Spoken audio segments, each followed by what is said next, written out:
What's up, Ragin Nation? How's it going? This is Alex. You're watching the Ragin Ronin review, and in celebration of the release of David Fincher's newest film, Gone Girl, I decided that I want to give you guys a top 10 list, and this top 10 list would be, of course, my top 10 David Fincher films. Now, David Fincher now officially has 10 films under his belt, and therefore I can make this list. So I'm going to go from number 10 to number 1. Number 1, of course, being my favorite David Fincher film. And we're going to start off with number 10, and that would be The Curious Case of Benjamin Button. This film was really a huge departure from what I'm used to from David Fincher. And I just felt that it was a little bit too long, a little bit boring. Just not a whole lot goes on. I felt that the concept of this backwards aging man was actually very, very curious and intriguing to me. But it really is, like, that's what it's all about. That's it. That's all it has to offer. Not a whole lot as a big payoff. And I gotta say that it's my least favorite of David Fincher's films. Number 9 would be Alien 3, and that would be his first film and his most poorly reviewed film. I thought it was okay. I thought it's a pretty weak installment in the Alien franchise, but I still didn't think it was bad. I thought the introduction of a dog alien was actually quite brilliant. And it was just something different. It was very, very dark and a huge departure from what we're used to in terms of the sci-fi terror that Alien and Aliens brought to us. But still, I thought it was a decent installment. I didn't think it was great. I didn't think it was bad either.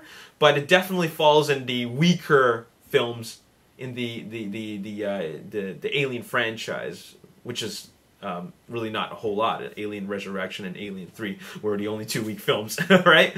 So that's number 9. Number 8 is The Game. The Game, starring Michael Douglas and Sean Penn. Right after directing Seven, he comes out with another very dark film, and The Game is definitely a movie in that in that same atmosphere. It's a very creepy film and a bit of a mystery, and I gotta say that The Game is a film that really kept me engaged and also always guessing. So almost in the same tradition as Seven, but not quite as a huge payoff as Seven. But I still really enjoyed it.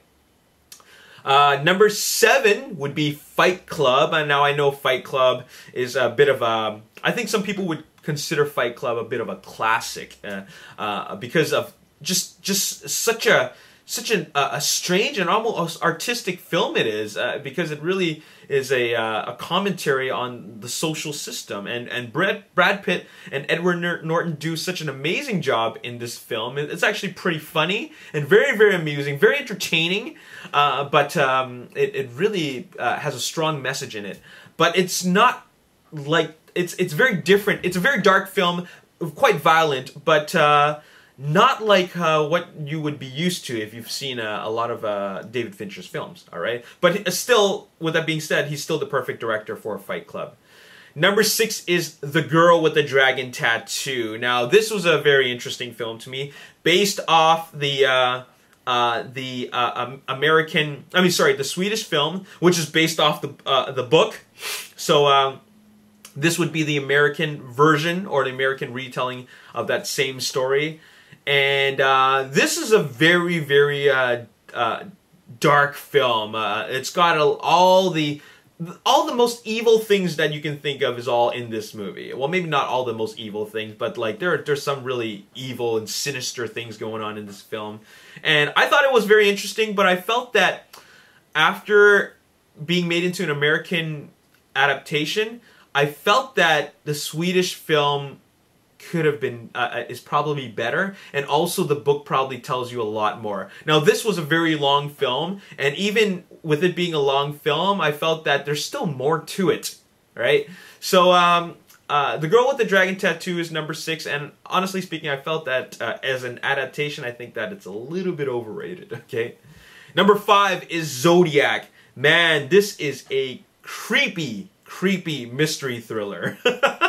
This is a really good movie, and just like a lot of his other mystery thrillers, it's also a long film, and as a mystery, once again, keeps you guessing, keeps you constantly guessing.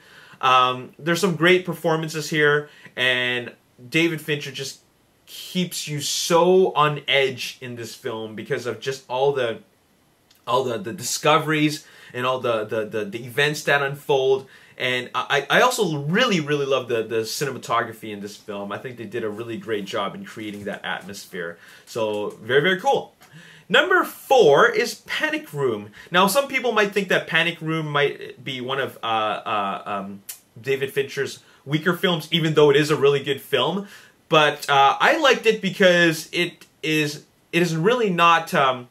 It's almost like an action film. Well, I wouldn't say an action film, but it's a very linear film in the sense that, or I won't say linear. It's a very straightforward film. It's not a mystery. Okay, it's really about cat and mouse, good versus bad, and I like that about this film, and because it's very simple. Not that I like simple films, but like David Fincher turned a simple concept into something very engaging. He turned a simple concept into something very interesting, and it all comes down to the characters. The characters are very well written, and the characters are very unique and dynamic in their own way. You can see all the different personalities, and I love that Jodie Foster plays such a strong character in this film. So very cool. Panic Room is my number 4 film in the list.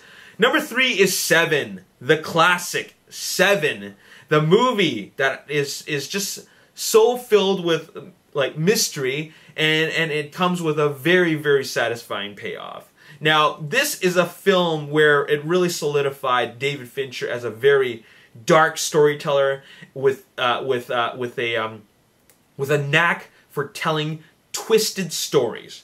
When I first saw Seven, I just felt like, wow, this is the most twisted story film that I've ever seen in my entire life. It really brought like the level of, it really almost created what you would consider the twisted storytelling, and that's why I consider it a classic. Seven is a really great film. It really established himself as a director who can really tell a very twisted story and very dark films. Alright, so that's number 3 for you. Number 2 is the most latest film, Gone Girl. I really enjoyed Gone Girl. You can watch my review. I gave it a lot of praise. And for a 2.5-hour mystery thriller, it keeps you completely in suspense from beginning to end. Okay, I love this movie. Okay, I mean, I don't love this movie. I thought it was really well acted, well directed, just everything, a lot of things about it were really well done. Okay, the only thing I could have used more of is more of Tyler Perry. I thought his character was great. I would have loved to see more of him. He kind of just takes off. Finally, number 10, you guys already know what it is, The Social Network. The Social Network was totally intriguing, not only because I love movies about like these underdogs making it big. It wasn't just about that. It was the way the story was told through the I guess what you would call the legal hearing or the deposition, and then it goes back and forth between the actual events. And you know what? That way of that style of storytelling, I like it. Okay, it just really is. You see two different perspectives, and what's also great about it is the acting. The acting is just, oh man, the performances are all great.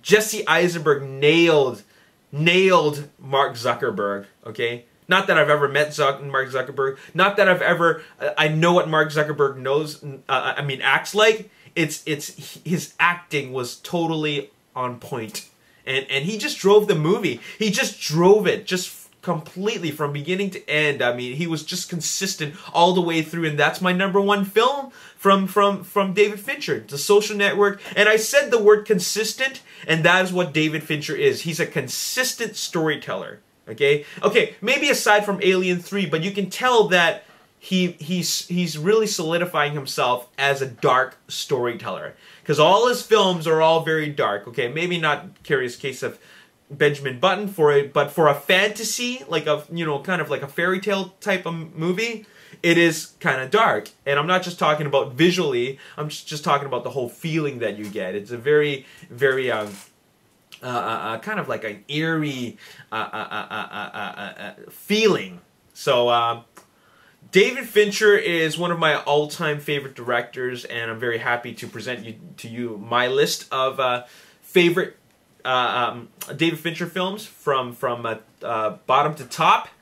So why don't you guys let me know what your favorite David Fincher's films are, assuming that you've seen them all. Let me know in the comment section below. And there you have it. That's all I got to say in this movie. As always, if you enjoyed this video, hit the like button, subscribe to the YouTube channel, like me on Facebook, The Ragin Nation. Also follow me on Twitter at Ragin Nation. Stay tuned for more movie reviews, news, and top 10 lists. I'll see you next time. Peace. 5 hours long, but from beginning to end, this is a movie that really kept my attention. So I really highly recommend this movie, especially if you can handle